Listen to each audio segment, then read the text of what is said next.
Beautiful. Yes. I've seen a few in my life, pieces of wood in instruments like that. They're just spectacular. Every time you look at it, it's like looking at a Harley. You just can't stop looking. So There's always something there, there's always something. And it brings a lot of joy. I generally play everywhere I go. When I'm at these medical conferences, I'm usually playing, and people are like, "Oh, did you come to serenade us?" I'm like, "No, I'm really just being selfish. You just happen to be around me right now." Yes. All right, folks, we are live. We're live. Well, hello. Welcome. It is Tuesday, 4:00 Pacific, 7:00 Eastern, midnight in Dublin, 1 a.m. in Paris, Milan, and here in Poland. And I am not going to get these times right, so I'm going to cheat and use my phone here because I often get them wrong in Australia. Well, it's 4:30 a.m. in New Delhi, 9 a.m. Wednesday morning in Brisbane, 11 a.m. Wednesday morning in Auckland, and it's Facebook Live. Hello, everyone. It's really great to be back with you. We've missed a couple of weeks here during our travels. Marzi sends her love to everyone, and it feels just natural to be back again. So today we're talking about a topic that's near and dear to my heart, in something that everyone can do, and even more so with the information we have today, how everyone can do it. And that is, in taking care of yourself, how do saunas come into play? And what benefits do we have with saunas? And we have with us the scientific director of a company that has come out with a type of sauna that makes them affordable for just about everyone. I've always loved my wood saunas, and over the years, I've always had one wherever I live in the world. And it's a 3-man or a 4-man, and it's got a couple of windows, and I put hot lights in there that reproduce full spectrum lighting. And I put, speakers in there so I can listen to my music while I'm reading research. And I put white towels on the floor and white towels on the seat so that it absorbs the sweat and it keeps it fairly clean in there. And, I've just had this whole thing about my sauna experience. And I've seen these saunas in seminar conferences that are one-man single things that you sit inside of and you zip it up so your head's outside. And I've looked at those and I said, no, I'm not, I can't do that. I need my big wood thing, because I like the big wood things. And my friend Robin Openshaw, Green Smoothie Girl, told me about these saunas represented by our guest today, Ryan. And I respect Robin's opinion very much. And I found out, wow, I was mistaken. My bourgeois attitude about having to have this big built thing that's thousands and thousands of dollars is not necessary. So with all of that as an introduction, Ryan, hello. It's great to see you here. Thank you for being with us. Thank you. Thank you so much. It's a pleasure to be here. And thank you, Robin, for making that connection, Mary Agnes, and of course, Ryan Sternigal as well, who introduced us to Robin Openshaw. And Ryan Sternigal was actually one who shared a similar experience to you. I met him at an event, and it took us about 2 days, a 3-day event, almost a full day and a half before he was actually willing to even get into it, because the thought that this could be as therapeutic or even more therapeutic than what is known just didn't seem real. And obviously at those conferences, there's a lot of information, there's a lot of things going on. And so hats off to Ryan for staying in the game, being curious, asking lots of questions, lots of scientific questions, to really make an informed decision. As soon as he got in, he tried it in the first 2 minutes. He's like, okay, yeah, this is a little different. There's something going on here that's not quite the same. Yeah. So that tends to be the similar experience across the board, as people get in, and in the first 30 to 60 seconds, they're feeling a dramatic difference, which is radically different than any other sauna, which, as you know, typically takes 15, 20, 30 minutes or more to warm up. Right. I've always turned mine on 15 minutes before I'm going to get into it because it has to warm up. And I don't like sitting in a cold sauna and waiting for that 15 minutes, waiting for it to warm up. I want to get in and get to it.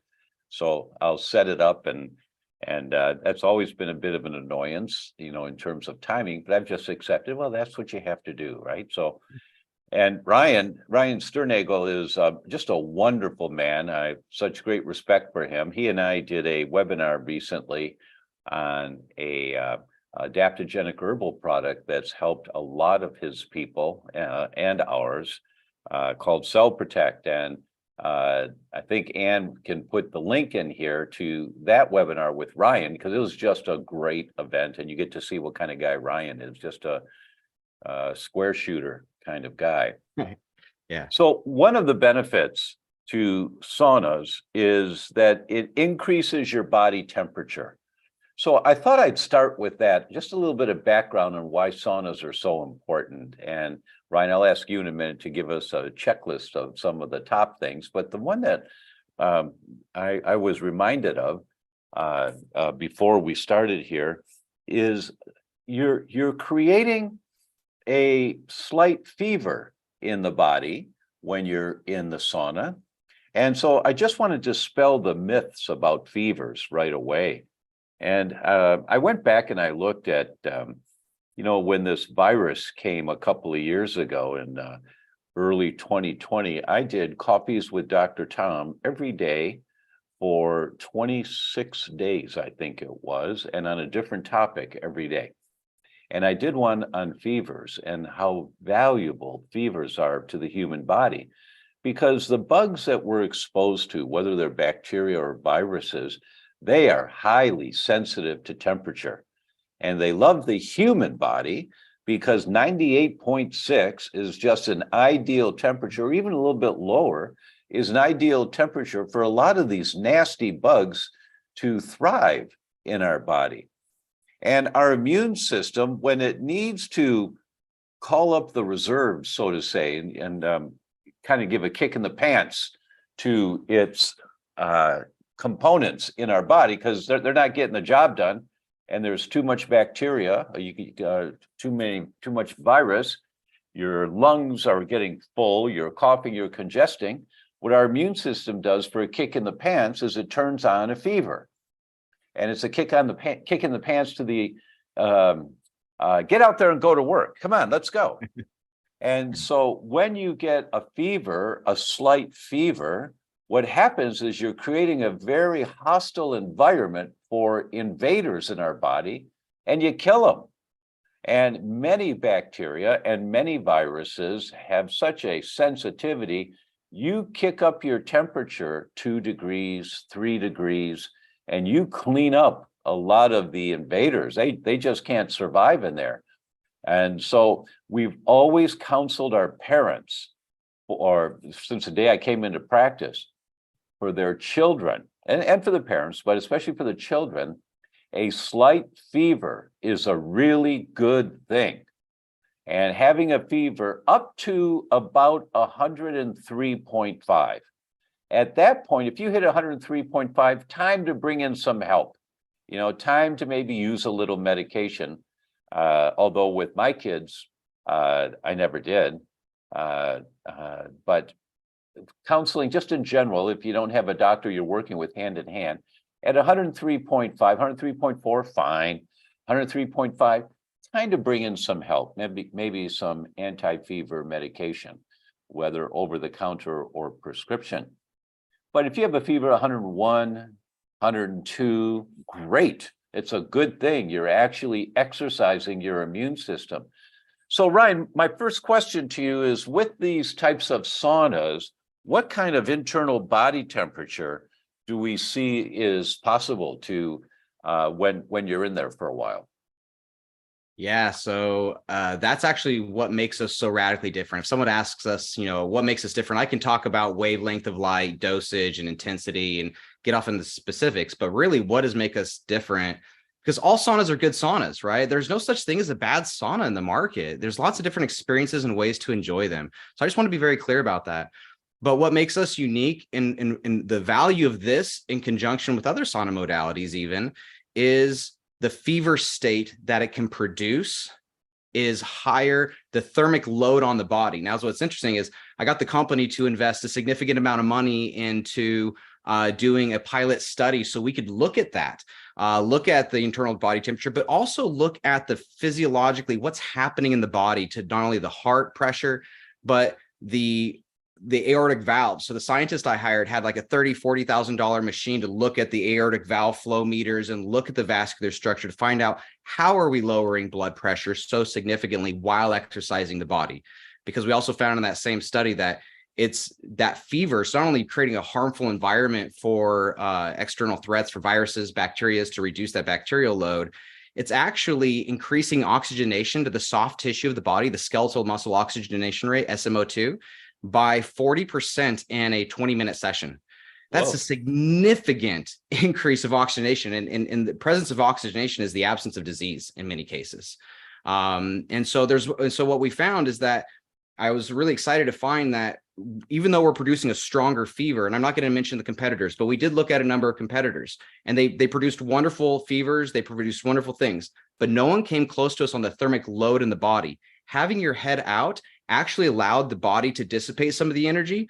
But also what's interesting is the head out alone, because we tested this against other head out saunas, the head out alone wasn't that big of a difference. What's interesting, what we found is that this unique type of light that we're using, my hypothesis is that because we're using a band of infrared light that's right around the natural resonance of our cells, that we are producing more of an endogenous action, a natural fever state, as opposed to a fever that's brought on purely from heat therapy or from light therapy that's forcing the body to heat up. So it's tricking the brain into thinking it's giving itself a fever.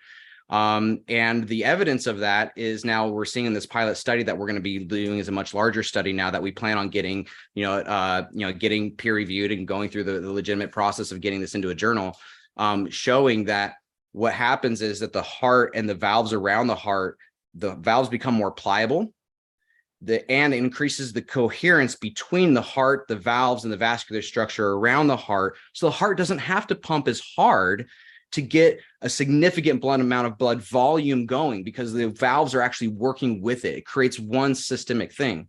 So you're right, fevers are critical.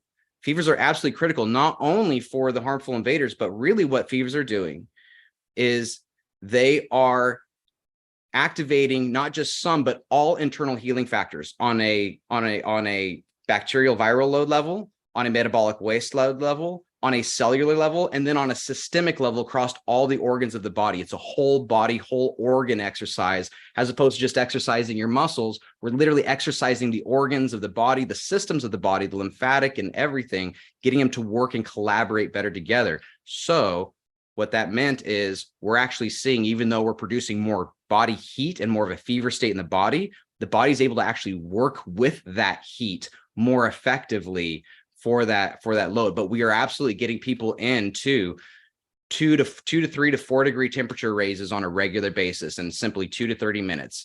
We even have people who are doing this, cancer clinics who are doing this with IV at the same time to invite hyperthermia. So fever states, I'll wrap up in saying that Dr. Tom, all living organisms use fevers to activate not just some, but all self-healing factors. Even single-celled organisms can give themselves a fever. Think about that. A single cell can give itself a fever to do a couple things. One, like you said, shake things up, say, hey, let's get moving here. Let's get going, get the mitochondria producing more energy so it can assimilate the waste and assimilate more nutrients. And the second thing that it's doing is generating heat shock proteins. Heat shock proteins are like what they call molecular chaperones. So literally imagine in your body, it's a house party and there's the one drunk guy who's throwing up all over the place. This molecular chaperone is going to go say, let's get you out of here. Let's escort you out of the body in a safe way. So those heat shock proteins, if you go into PubMed, for example, and you search for sauna, there's only about 1,600 articles, which is actually climbing. The amount of research around sauna science is really booming, but there's only 1,600 or so articles. But if you look for heat shock proteins, the things that are generated in fever states, 80,000 articles on heat shock proteins and the beneficial therapeutic effect that they have on the body. Yeah. It is indisputed. And so that's really what it's about, is producing these fever states artificially on a regular basis to activate, innervate the mitochondria, get the cells doing what they would do naturally, cleanse the system, cleanse the body, give the kidneys a break, and get it out through the skin. Yes, yes, that is a mouthful that you've just said. Really well done, though. Nice, very nice summary. The first point I hope everyone will take away today is that fever is your friend, and it's your body's way of protecting itself when there's too many invaders at the moment. And it's a good thing. It is a good thing. Unfortunately, we've been told by pharmaceutical companies and the advertisements to parents, if you love your child, help your child get rid of its fever as quickly as possible. Nonsense marketing like that, but parents believe it when they see it on television or they hear it on the radio. So the first point to take home is that a fever is a good thing. The second point to take home is that this particular type of sauna is bringing coherence in your heart function between your valves. That's new. I didn't know that.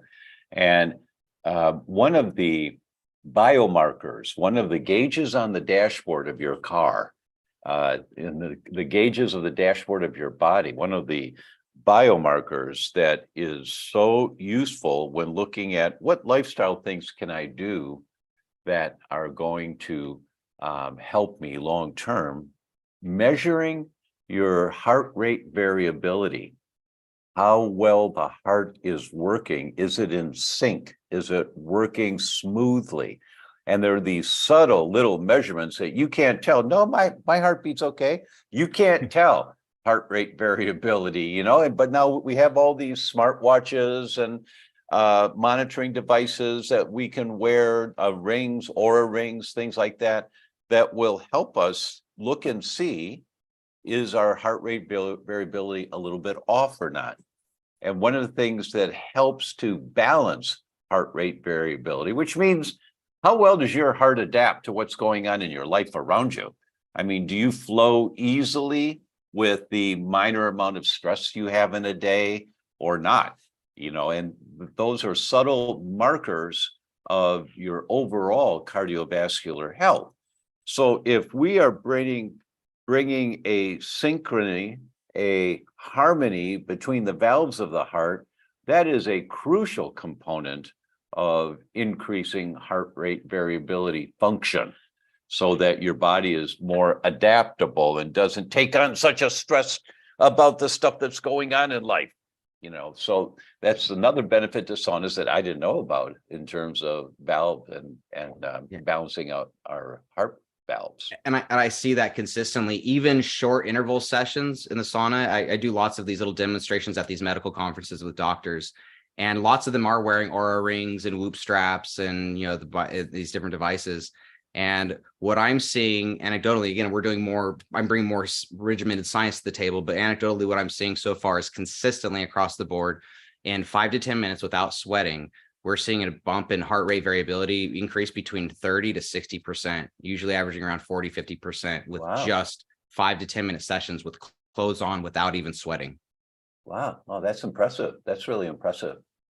So another benefit to saunas, well, probably the first benefit at the top of the list is flushing out toxins, just flushing out crud that's in our cells.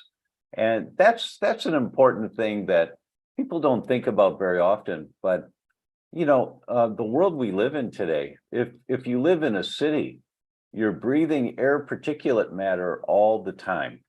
And the level, I use the example of my phone often, and that if I had told you in 1990 that I'm going to have this little black thing in my hand, it's about the size of a wallet, maybe a little bit bigger than a wallet.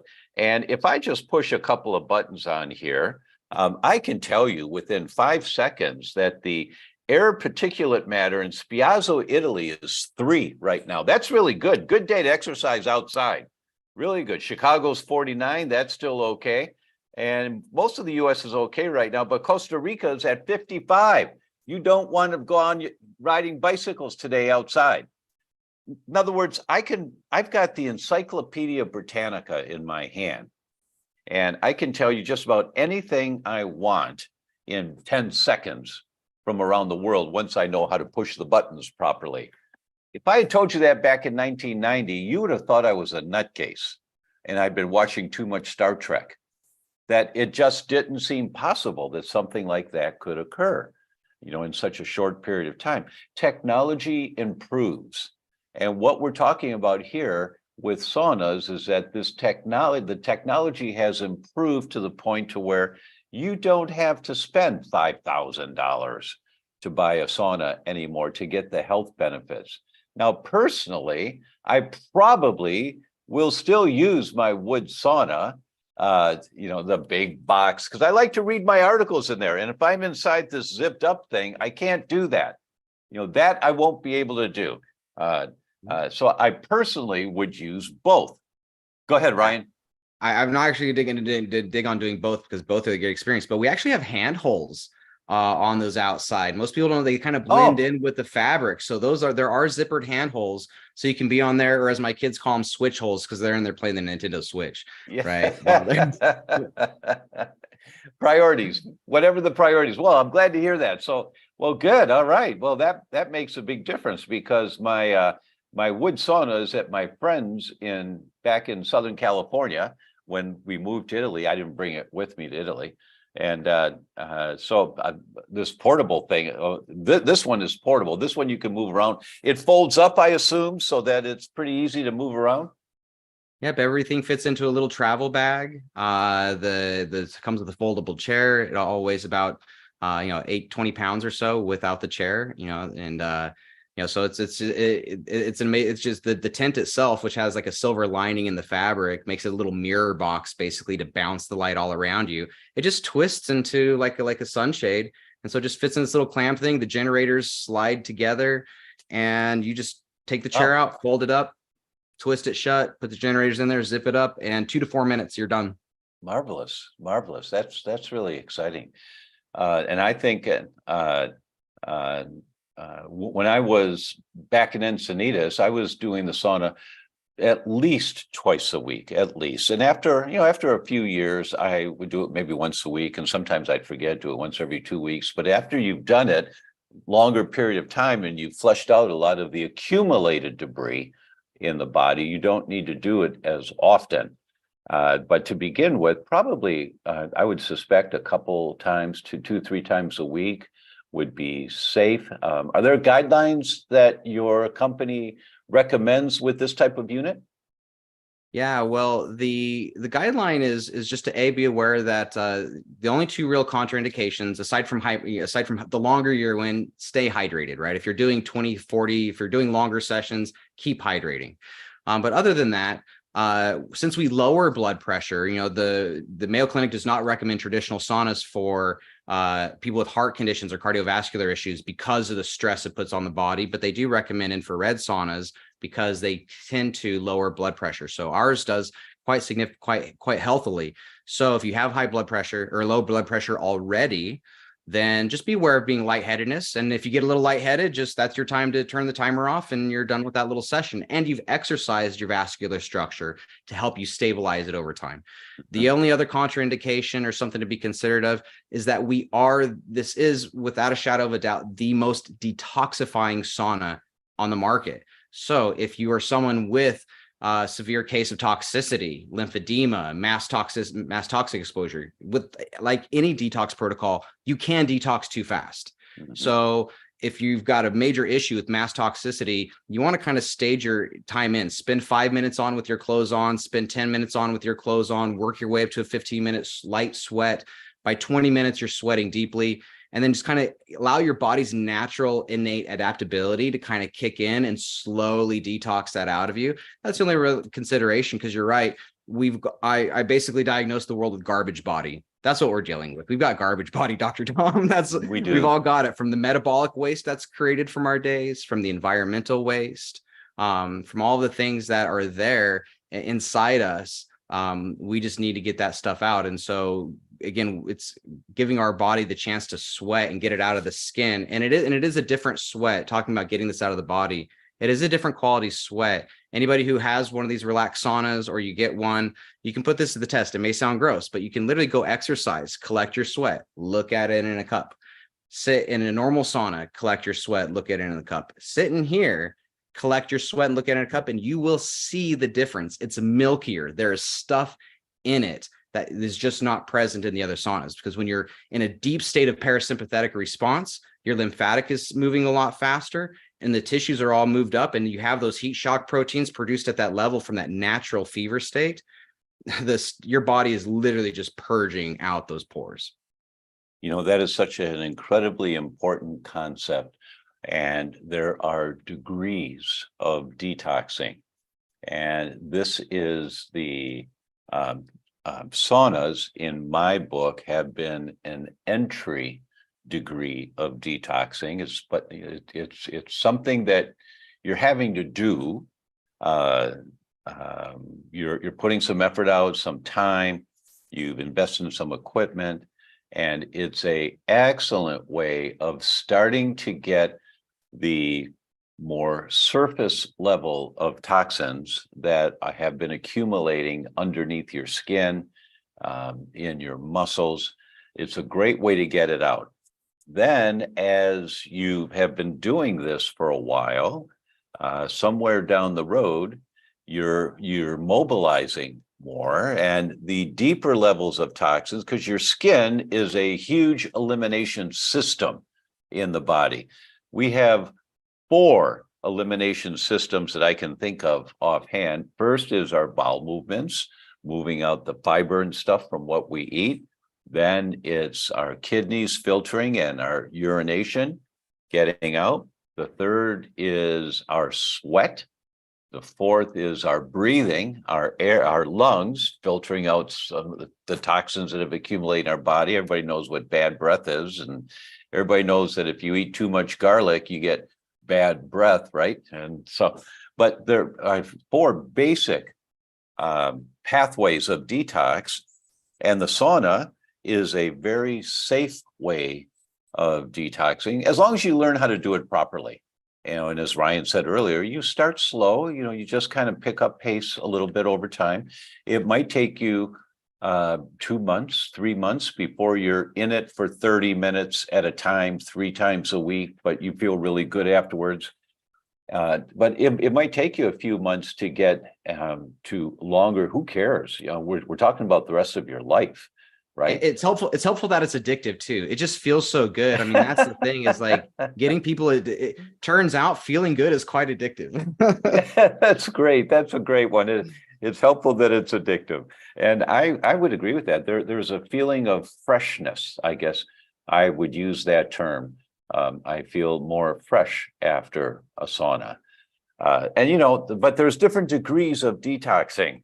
I mean, we've just come back from being in Switzerland for a couple of weeks with our friends at Swiss Mountain Clinic, and I did innisphoresis there, which is the top and most aggressive detox possible. You've got a needle in one arm taking your blood out. It's going through this very sophisticated machine, and then the blood comes back in the other arm, and you're lay there for 75 minutes, and then I see the heavy metals in the bag that's accumulating this debris, and the plastics, microplastics that it's but that's the top end. But there's all of this easier stuff that we can do. I mean, the whole concept of mobilization and going out for walks. You're detoxing when you're walking, you're moving your lymphatics, you're flushing, and then it's got to come out. And the detoxification process of exercising, that debris that you want to get rid of is coming out through your skin and through your breath and through your urine and through your poop. So all 4 of these systems are flushing out toxins. So the more that you can empty with the saunas and clean your skin, the more toxins can come out next time because you're cleaning it up. We've got a couple of questions here. I was looking for my glasses. Let's start with this one. from Quincy. Oh, hi, Quincy. Greetings to you guys. The Benson family is in Iowa. They're some of my favorite fans. They're here every week. And Quincy is mom, and little Gracie. Gracie is, I think, 10 years old now, Gracie. Someday I'm going to get that correct. Maybe your mom can tell me here, but I believe 10 years old. And their question is, I bought a portable sauna as a part of my healing journey from mold and illness, toxic burden, without knowing too much about it. I would love more education on how to use it properly, best practices, etc. Is there a class or webinar for this? Really good question. Ryan, what do you say? Well, I would say that, without knowing which portable sauna you got, because there's of different qualities and such, I will talk to a practice.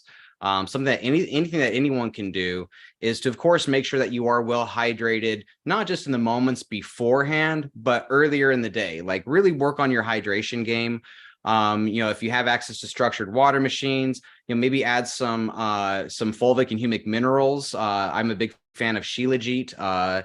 And, so whatever you can to condition and work with that water, because you're going to make that water human.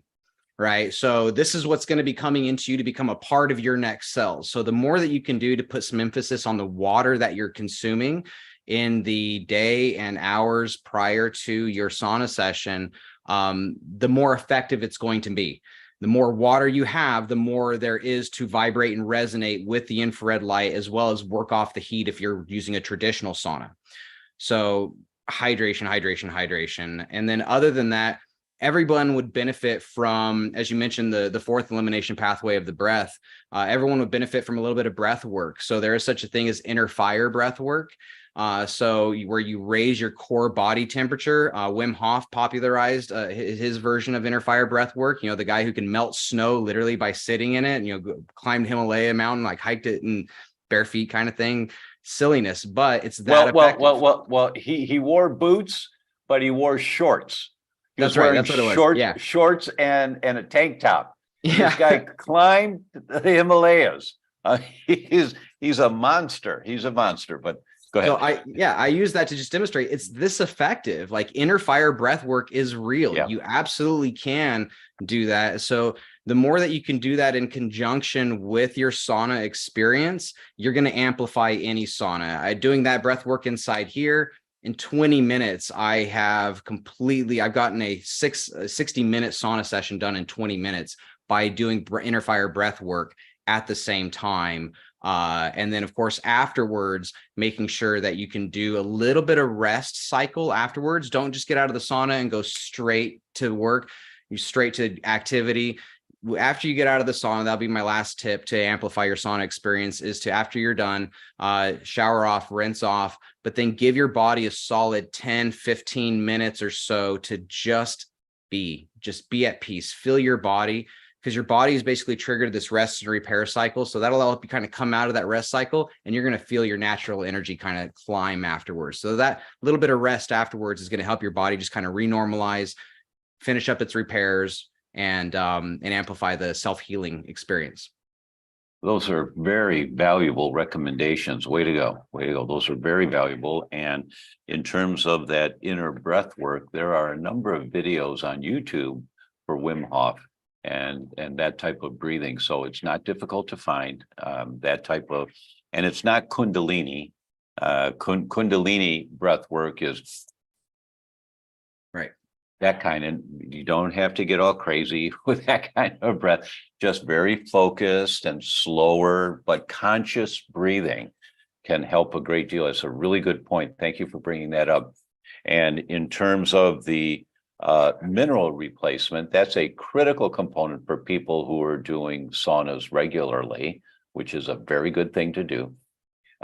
Minerals are important to replenish because you're sweating out not just water, but the minerals, and not just toxins, but you're losing some of your minerals. And I fully agree with Shilajit. It's my favorite source of replenishing minerals. A number of the Sunhorse products that we've talked about on these Facebook Lives in the past have Shilajit as one of the components because it's so valuable for that purpose. Anne has a question. How much is too much? Can I detox too fast using this? I usually do 20 minutes a day. So, well, I'm not a doctor. Yeah, everybody's body is radically different.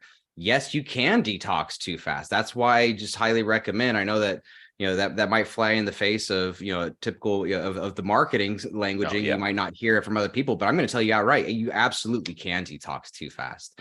And what matters most, again, is that hydration, the mineralization, doing those things. But trusting in creating a working relationship with your body's innate healing process is as much of the medicine as anything else. So I'm not saying take time to adapt slowly with sessions just so your body can adapt. I'm talking about you adapting to how your body adapts, growing intelligence and creating new neural networks for how your body's feeling and operating and working. That is as much of the medicine as the process itself, because your body's going to do it with or without you.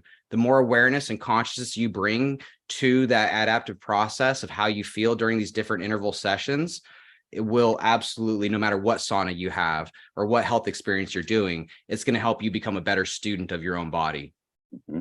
That's a really important concept, is that, when you're a beginner at this, we have to recognize that you're a beginner. You're just beginning to do this detox process. And although it may feel like you're not getting much done if you're in there for 5 or 10 minutes, it may not feel like you're getting much done, but I can guarantee you, a lot of these toxins that have been building up over the years, they're right under the surface. So when you're sweating just a little, you ever notice somebody that's got body odor? And I mean, what is all that? There's a lot of bacteria, of course, and it might be hygiene, person's not bathing regularly or something. But also it is the amount of toxins that are just under the surface. So the little bit of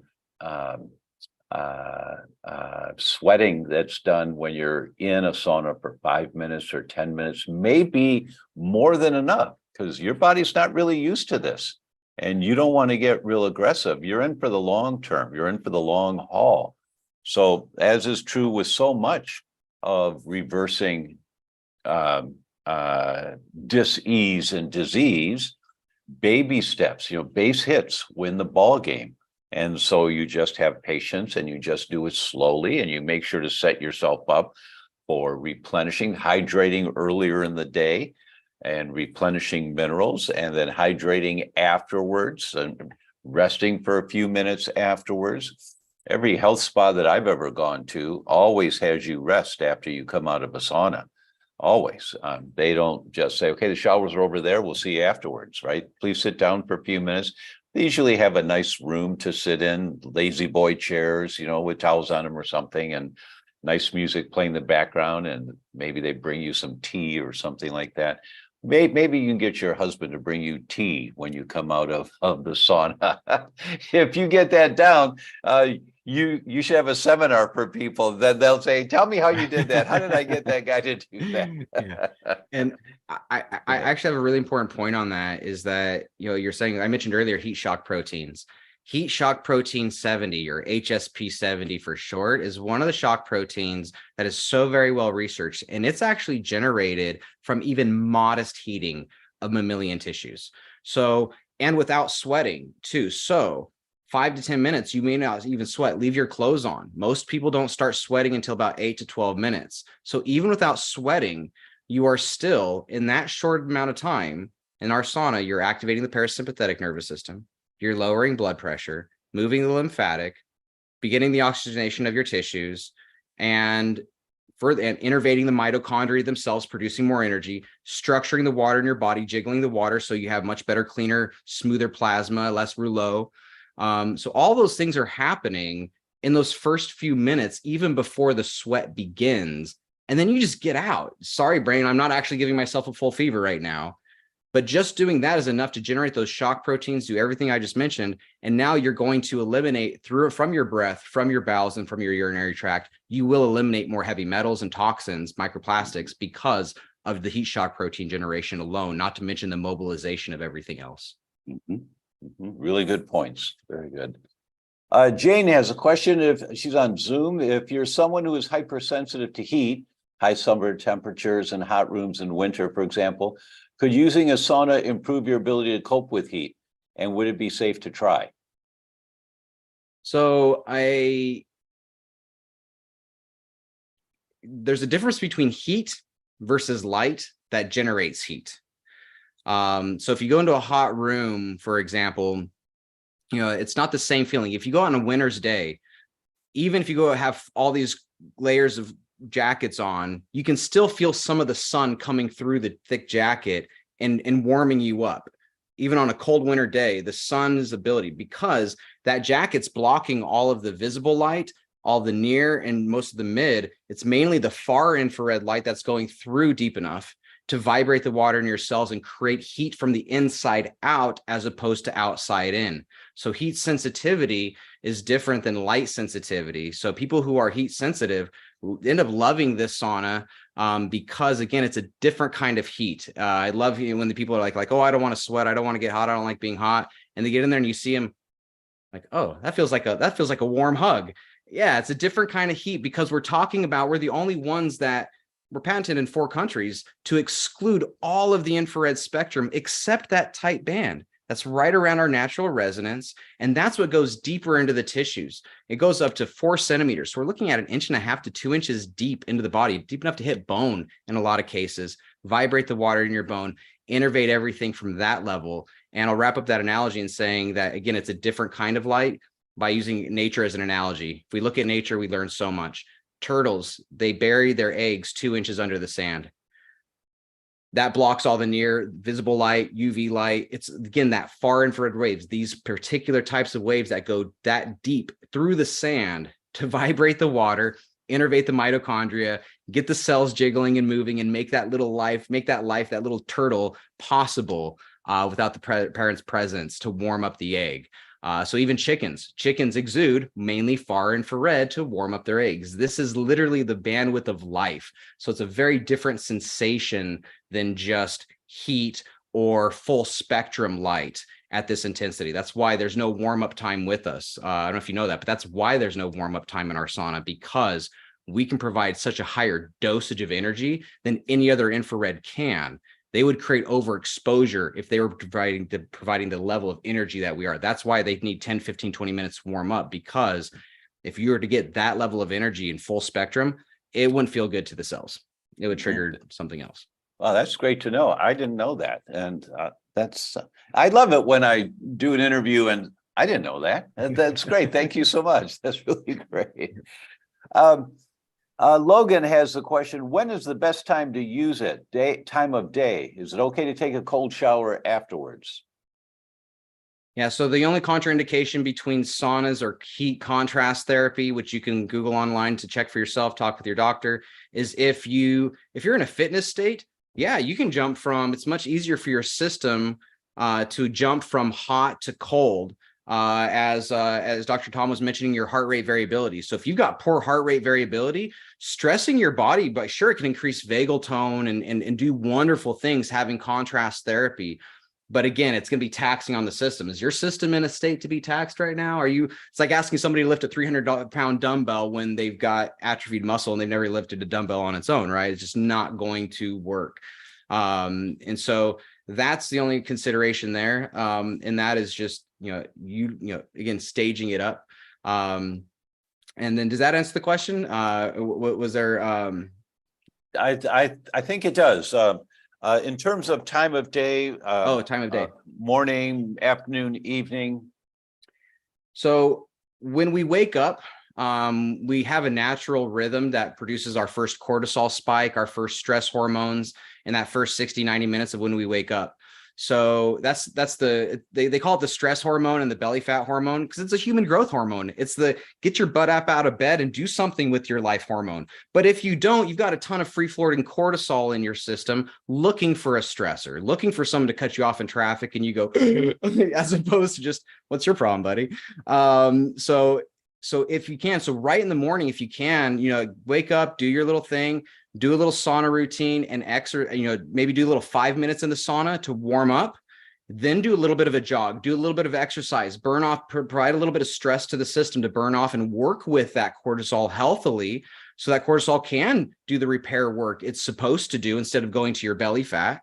And then you can do like a 20-30 minute sweat session afterwards. You do that, your life will be revolutionized.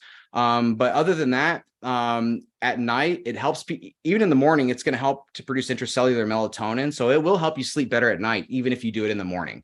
But before you go to bed, just know that the longer the session with any sauna, so this is applicable advice for anybody, any sauna, the longer you get hot and the hotter you get, the longer it's going to take for your body to cool down so you can get to sleep. As they say, a hot bath can help people fall asleep. It's not the hot bath. It's the cooling of the body afterwards. So if you go do an hour-long sauna session, your body is pumping a tremendous amount of heat. Yeah, you're going to have a longer curve down, so you might not want to go to bed right away. But if you just do a 10-20 minute little sweat session, you could go to bed within 30 minutes to an hour after that, and you're going to be feeling great.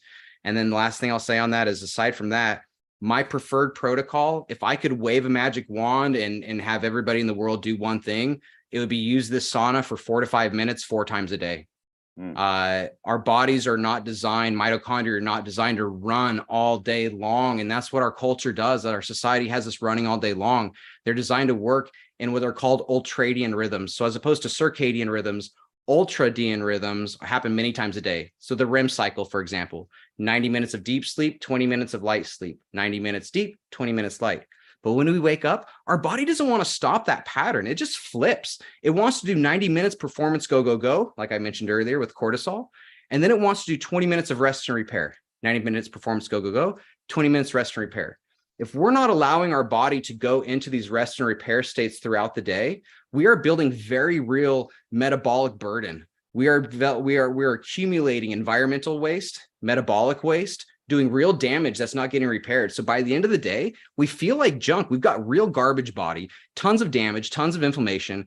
And remember, I was a behavioral scientist for a long time. Like, that's when all mental and behavioral health issues really become an issue. When you're tired, you're exhausted, you don't feel well, and your body hasn't not only got its lulls and its repair rhythms in, it didn't get its performance cycles in. So your brain wants to keep you awake to get something done, to get some performance going so you can trigger a nice healthy REM cycle. But what do?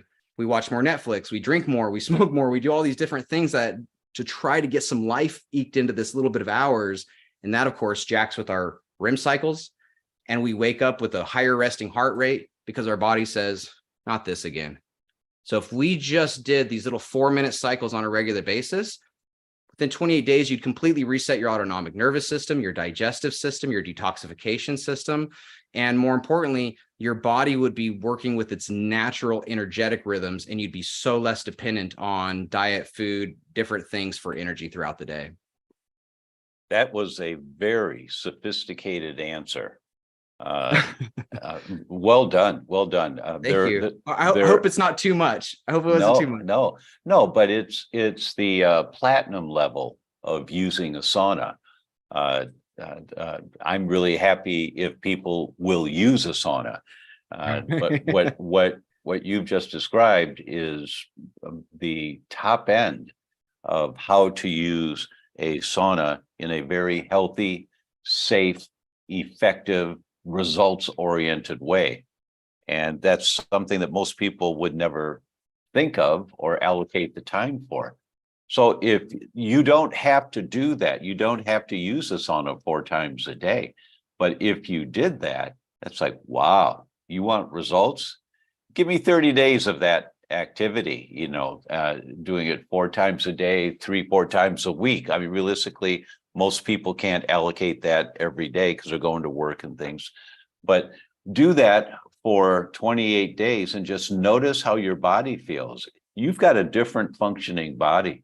I understand immediately what you're talking about, and I'm thinking of the physiological benefits that are occurring from that process. And I don't know how to reproduce those benefits in such a short period of time. That's well described, Brian. That's really well done. I like to call it biosurfing, if I may put my own little spin on what it is. There you go. Yeah, the same wave that can crush us can carry us in life, right? The wave is the wave. Our bodies are doing these already. If we can just float along with it and have a little more joy, the playfulness comes into life, because that's the point of healing. I mean, healing journeys can be so intense and so heavy at times, especially when it doesn't feel like there's a light at the end of the tunnel. I've been there myself. I've had an intensely long healing journey, but the point of healing is to get back to play. But turns out that play is actually what cures. Play cures itself. Being playful. So play with play with the sauna, play with your fever, play with these things, and watch as your own body's innate intelligence really starts to kick into gear, and how much easier it is to do the right thing when you feel good. Because right now you're thinking, oh, there's no way I could do that. It's because you're coming to us with a body who feels like garbage. And so your body's saying, I ain't got time for that. But once you start detoxifying, once things start moving, you're like, yeah, okay, yeah, I could do that. Yeah. And you do, and things just get better. You know, Ryan, I'm going to look forward to writing an endorsement for your book that's going to be entitled Biosurfing. That's a great title, and it's a great concept about life in general. So when you do write that book, make sure to reach out to me, and I'd love to write a endorsement for that. Thank you. Yes, of course. Quincy's got a question again. Can you speak on using a sauna while breastfeeding? Do toxins immobilize into breast milk? They do. Yeah. Yeah, they absolutely do. Yeah. And also note that if you're doing it, that because of the amount, same effect with breast implants, since there's more liquid tissue, it will heat up faster and take longer to cool down. So if someone has breast implants, it's not that you can't use this on, it's never going to get hot enough to cause any issues, but you will feel a temperature difference. And same thing if you're breastfeeding, you will feel a temperature difference.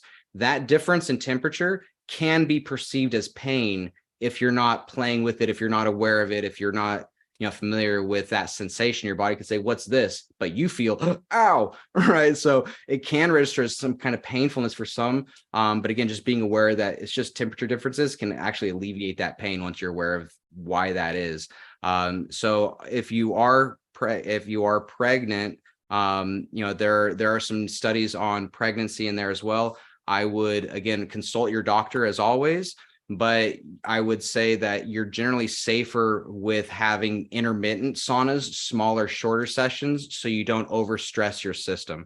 So if you're looking at becoming pregnant, or you might become pregnant, now is the time to start getting your body to adapt and get it clean and clear. So by the time you are breastfeeding, the milk that your baby's getting is supercharged, hypercharged, and you have no problems because your detoxification levels, and you can actually go get your heavy metals checked. You can go get your levels checked. So I would say if you're breastfeeding, look at where your body's at and make that judgment call with your doctor, because you will be passing on through that. And you will naturally anyways, so your breast milk is that culmination of what you have inside you. So get it out of you, maybe take a break, maybe pump some breast milk and save that for a while, do a detoxification system, then come back to it. Here, I'm going to have to respectfully disagree. Okay. Yeah, please do. If you are pregnant, do not detox. Do not do any type of detoxification whatsoever, because you mobilize more toxins, you impact on the development of your baby. That's really clear in the literature. If you are pregnant and you're doing well, it seems to be an okay pregnancy, and you're concerned that you've got some heavy metals or something, leave them there for now. Hydrate well, go for walks, things like that, but you don't want to mobilize more because of the potential impact on the development of baby.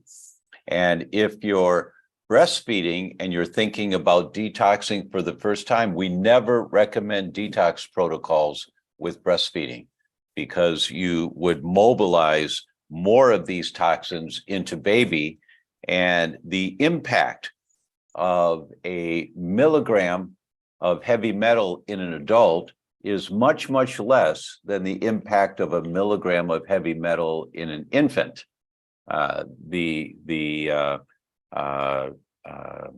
Sensitivity factor is much higher in infants and much, much higher in fetuses.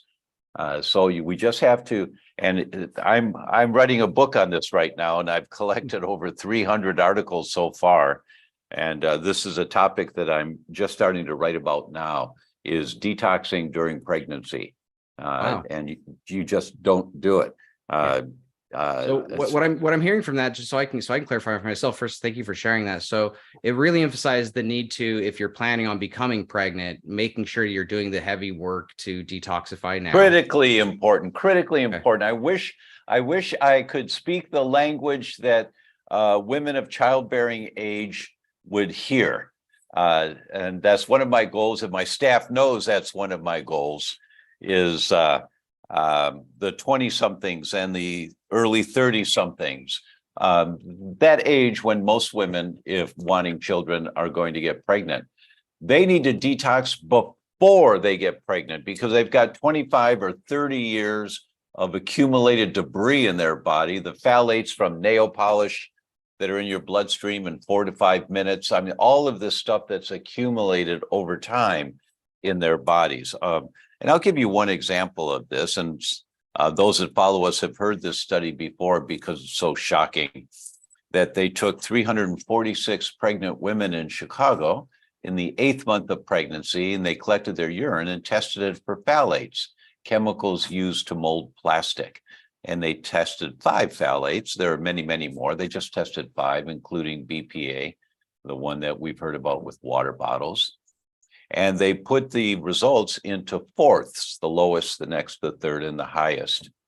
And then they followed the offspring of those pregnancies for 7 years. And when the kids had their 7th birthday, the researchers reached back out and said, "Hi, it's time. We'd like to do Wechsler IQ tests on your child now. Everything's at no charge." And they did. And they found that children whose mothers were in the highest quartile of phthalates in urine in pregnancy, compared to the children in the lowest quartile of phthalates in urine in pregnancy, the children in the highest quartile, their IQ was 7 points lower across the board, every one of them, 7 points lower. Now, that doesn't mean anything to anyone until you realize that a 1-point difference in IQ is noticeable, and a 7-point difference in IQ is a difference between a child working really hard in school, getting straight A's, and a child working really hard in school, getting straight C's. That this child whose mom was high in phthalates during pregnancy, they don't have a chance in hell of ever excelling in school. They don't have a chance. Then you Google phthalates and neurogenesis, nerve growth, brain cell growth. Here come the studies. The higher the phthalates, the more inhibition of brain cell growth, and the poorer the development of the nerves that are growing. So you do Dr. not. Tom, may I ask then, what about someone who is pregnant then, since you're writing this book? And if you can't answer this now, I'd be more glad, but I am actually genuinely curious about what if someone who is pregnant, how can we help them detoxify? And what I'm saying is I'm really curious to read your book and learn more about that subject, because I myself, being a father of 3 children, that's obviously, potentially more on the way. That's something that I'm Well, it's good question. And after the first child, the amount of toxins in mom's breast is much, much, much lower. And in the breast milk, the Danish government did a study on that, and they looked to see, should we recommend women not breastfeed in a first pregnancy? And it was supposed to be a 6-month hearing, taking in testimony. It was 2.5 years, because so many papers and scientists came out of the woodwork on this. And the eventual recommendation was, no, it's more important to breastfeed, which I agree with. It's more important to breastfeed for all the benefits. But women of childbearing age should detox before they get pregnant. That's the goal. And if they are pregnant and they're just learning about toxicity, then the things that they can safely do is make sure you're well hydrated, and doing bioelectrical impedance tests to see what your hydration levels are is a good thing to do every couple of weeks. They're really inexpensive tests to do, but you want to make sure that your intracellular water is higher than your extracellular water. There's little things like that you can do. But you want to be hydrated. You want the proper ratios of intra to extracellular water. so that your body can naturally flush and detox. You want to mobilize by going for walks, very light exercise. I mean, if mom was a marathon runner before she got pregnant, then she just needs to slow down a little bit, but continue exercising is great. You want to flush minimally. You want to increase mom's circulation and her hydration with minimal amounts of focus on flushing. You just don't want to do saunas during pregnancy if it's a first pregnancy. The long-term effects are just too great right now that we're seeing, and you may be aware, Ryan, of the increase in autism in the last 30 years, 40 years is through the roof. It's primarily, there are a number of reasons, of course, but primarily it's the increase in the amount of environmental toxins that women have been exposed to since birth that have accumulated in their bodies that have impacted on brain cell growth and development. So it's a tough call as to how much can I detox in pregnancy? Well, have you ever detoxed before? No. Okay, we're going to take it slow. We're just going to take it slow. Well, sounds like an important book. When when you have more information, I'm actually kind of curious to see as a thread for future research. I'm curious about heat shock proteins, and how that might help and assist. So, looking forward to reading your material and doing some more research myself, because that's an important topic. Yeah, thank you. Would saunas make or cause rosacea acne to become worse? You're going to see you're going to worse over time. No, it's going to help flush. It's going to help cleanse. Yes, agreed. Yeah, absolutely. Okay. Lucia asks, I have the higher dose infrared sauna. Is this okay as well? Higher dose infrared sauna. I don't know what that is. Yeah, so I'm not sure if she's talking about the blanket or I know they also sell like the boxes. Again, there's no such thing as a bad sauna. I simply won't say anything otherwise. There are feature differences. It's nice that you can lay down. We actually have a lay down version as well. But the more that you can do, to get the light wrapped around you and to get more exposure to the energy that it's providing without creating overexposure or too much brightness, you're going to be just fine. So yeah, keep doing what you're doing, and try different modalities and see how your body responds to different types of light frequencies and different environments. Couple more questions. Dean asks, is it safe with atrial fibrillation or heart flutter? So saunas, again, going back to the Mayo Clinic, you don't want to stress your heart too much. But this is a healthful way, infrared saunas. So traditional saunas, I would stay away from, because the way they heat your body up is by forcing a higher temperature on the outside that your body then has to react to. When you're using infrared energy, you're using light to vibrate the cells in your body to create the heat from the inside out. So it is a different kind of heat, and they tend to lower blood pressure. So as long as you're lowering blood pressure, you're exercising your vascular structure in a way that has your parasympathetic active. So that's the key thing there. So generally speaking, you are safe to use. Maybe the Mayo Clinic recommends people for saunas with heart issues. If you have any stents or implants or things like that, once again, stay in close touch with your doctor. Stay close to look at your biomarkers. Get a biometric device so you can look at your heart rate variability. Look at those things. They really do matter. And so instead of just becoming an internal student of your body, you can actually become more of an actual scientist of your body and looking at, okay, 5 minutes in there did this to my heart. Here's how that worked. Here's how that helped out. And then share that data with a medical professional who knows your circumstance. Steve on Zoom says, what happens to your toxic sweat? Does it get reabsorbed if you don't dry off? Is it safe to dry on your skin? Well, there's a chance of reabsorption for sure. You want to rinse off if you can. If you don't have the ability to rinse off, towel off. And I would generally also recommend using some kind of essential oil as well. I would recommend, some fractionated coconut oil with some frankincense, myrrh, and a little bit of colloidal gold in there. Rub that on your skin. You're gonna be pumping.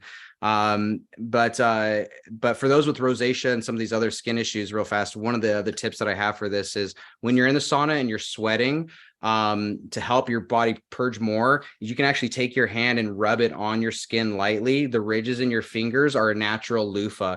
So without removing the natural oils or disrupting the biome of your skin too much, you can actually, it is the most amazing exfoliant in the world, is using your own sweat and your own body to get that off, and then have a little hand towel. So I usually do that while I'm in there. I'm rubbing my skin, seeing if any dead skin's coming up, and I have a little hand towel in there that I wipe that off into, even when I'm in the sauna. And then I get out and I do a full rinse when possible. And Margaret asks, how do you prevent mold or bacteria from collecting on the inside? Well, with other saunas, it's going to be a little bit different depending on the material that it's made out of. With ours, we're very fortunate that one, we use a non-toxic PET and polyester that's wrapped around a silver thread. There's a silver thread that throughout our sauna. So silver is naturally antimicrobial, antifungal, all of that. So the tent itself is naturally better suited. Then second of all, the far infrared energy that we use is a natural antimicrobial and antifungal. They don't like heat. They don't like the same type of vibration of that light that we do. So after you get out of the sauna, you just let it keep running for a while. After depending on how much you sweat, you wipe the sweat out, and then you just let the generators run for 5, 10, 15, 20 minutes, depending on how steamy you got it in there. And that'll help naturally sanitize it. And if you want to deep sanitize it, even spray a little bit of colloidal silver on the tent walls and then wipe it down as well. That'll help enhance the reflectivity. Well, we're at that time, and we're going to put the link in here to Ryan's saunas that are called Relax Sauna, and we'll put the link in here. And there's a code that you can use. You use the code theDr, and it's a $200 discount off of the price of the sauna. So you've got the link. Click over there, take a look at these things. If you've been thinking about a sauna, this is a great deal. It's an inexpensive way of investing in your health for you and your family. I'm going to get one of these and start using it, because my wood one, which I've loved for years, it's in California, but we aren't living in California anymore. We're in Costa Rica. So I'm going to get one of these and use it. And Ryan, I really appreciate you being here today, your knowledge and your expertise and your playfulness. And I really look forward to more about biosurfing with you. That is just a great concept of life. So thank you very much for being with us today. Thank you, Dr. Tom. I appreciate you. Of course.